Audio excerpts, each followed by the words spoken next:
Today we are going to go over the top 10 abandoned places in Idaho. There are hundreds if not thousands of abandoned places in Idaho, so make sure you like if you want to see a part 2. Today this is going to start off easy and the spot's going to get cooler and cooler as the list goes on, so make sure you stay until the end. With that being said, the first spot on our list is the Huston School. The small town of Houston sits between Homedale Road and Karcher Road west of Chicken Dinner Road. The little town was known for being a shipping hub for produce grown in Canyon County.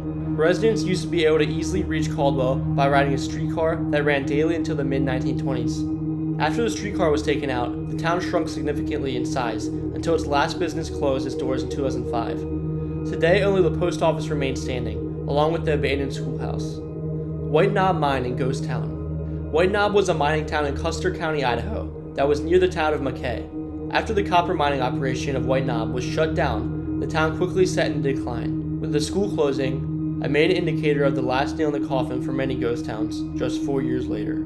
Gilmore Ghost Town. Gilmore was a favorite silver mining location in the late 1800s. While it only had about 600 residents, most of the town was well built and featured extravagant homes. In 1929, a nearby power plant exploded, damaging many parts of the town. Gilmore never recovered and became a ghost town after the Great Depression. Nicholia Charcoal Kilns. In the late 1800s in Idaho's Lemhi Valley, a group of intrepid miners worked a lead and silver mine in the tiny town of Nicholia. To operate their smelters, they needed charcoal, so they went 10 miles across the valley and eventually built 16 kilns from local clay. Using local wood, the beehive-shaped kilns produced charcoal that was shipped across the valley by horse and wagon to fire the smelters. Employing up to 200 people at one point, the operation lasted only 3 years. The kilns were left to disintegrate, and today the remains of only 4 are left. Burke Ghost Town. Burke, founded in 1887, is located in Shoshone County and was home to the iconic Hercules Mine, which was known for its large silver deposits. As the town grew, it also saw many violent events, including the Coeur d'Alene labor strike. As the years passed, residents started to move away, and a fire destroyed many notable buildings, like the Tiger Hotel. Eileen Dam. 90 years ago, construction began on a monumental project that never came to fruition, the Eileen Dam. A rock failure caused the entire project to be left standing as a monument to the area's early mining days.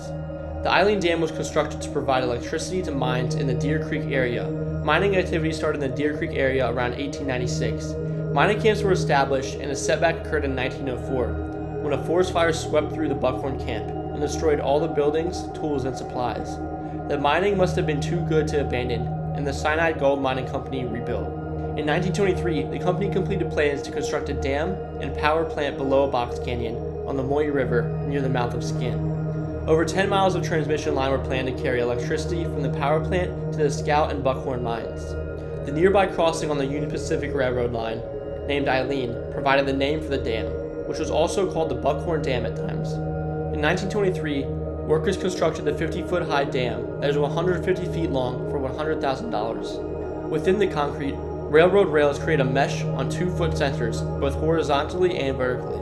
For thousands of years, the Moy River had slowly carved away at the shale to create the canyon at the mouth of Skin Creek. However, when a stronger concrete structure blocked the flow of the Moy River, the shale's formation's weakness was highlighted in a few moments. The blowout of the rock was a major disappointment for the Cyanide Gold Mining Company. The company couldn't sell enough stock to finance repairs of the dam, so they sold off the salvageable equipment. Just as the forest fire didn't set back the Cyanide Gold Mining Company, neither did the Eileen Dam project. In 1930, the company installed a mill, tram, and power plant on one of its properties. The early attempt to harness the Moy River's energy is now a monument that bears the history of earlier mining days and provides a challenge to rafters racing the rapids through the washout. Delamar Ghost Town. Delamar is a ghost town in Owe County. The community formed around Delamar Mine, which was established in 1888. Named for mining magnate, the mining community quickly boomed and busted, declining after 1890. Despite the community's decline, it continued to exist as a populated community for several decades. In 1976, the ghost town was listed on the National Register of Historic Places as a historic district. Although the district included an area of approximately 1,600 acres, only 4 of the community's buildings remained in sufficient condition to qualify as contributing properties. Albion State Normal School. The school remained a small institution throughout its history, focusing on the training of teachers and drawing its student body primarily from South Central Idaho. Albion Normal offered a 2-year teacher training program until 1947, when it was renamed Southern Idaho College of Education. In In 1921, the Idaho legislature approved the closing of Albion and its relocation to nearby Burley. The school remained troubled by low enrollment and lack of funding, and was finally closed by the state in 1951. Lewiston reopened in 1955 as Lewis Clark Normal School and became LCSC in 1971. B-23 plane crashed in McCall. In late January of 1943, 8 men were aboard the bomber on a trading mission. Though they were supposed to land safely in Tacoma, Washington, a massive snowstorm foiled their plans. The plane began sinking, a slew of heavy ice causing it to break down while flying through the frigid air. The radio had stopped working, leaving the crew cut off from the outside contact while trapped within the confines of the deteriorating vehicle. The men were forced to choose between parachuting into the snowy wilderness or attempting to land. The pilot somehow spotted Loon Lake through the cockpit's ice-covered windshield and decided to use its frozen surface as a desperate makeshift landing strip. It took him 2 attempts to successfully bring the plane to the ground. When the bomber finally hit the ice, he shot across the slippery surface and slid through the forest, finally stopping around 150 feet from the lake shore. The trees ripped the wings from the plane's body. Fortunately, all 8 crew members survived, though one suffered from severe injuries to his leg.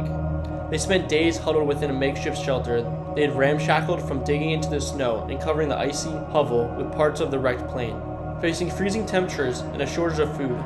Eventually, 3 of the most able-bodied men set off to seek help. Though the military sent out planes to search for its missing members, the stranded survivors weren't discovered until the pilot of a backcountry bush plane noticed the wreck and altered authorities about his discovery. After nearly 2 weeks, the 5 men who had remained at the site of the wreckage were finally rescued. A search then began for the 3 who had gone walking in search of help. They were eventually located after making contact with the outside world at the Lake Fork Ranger Station, after spending 2 weeks hiking 40 miles through waist-deep snow. All that remains of the Mango plane is still at the original crash site.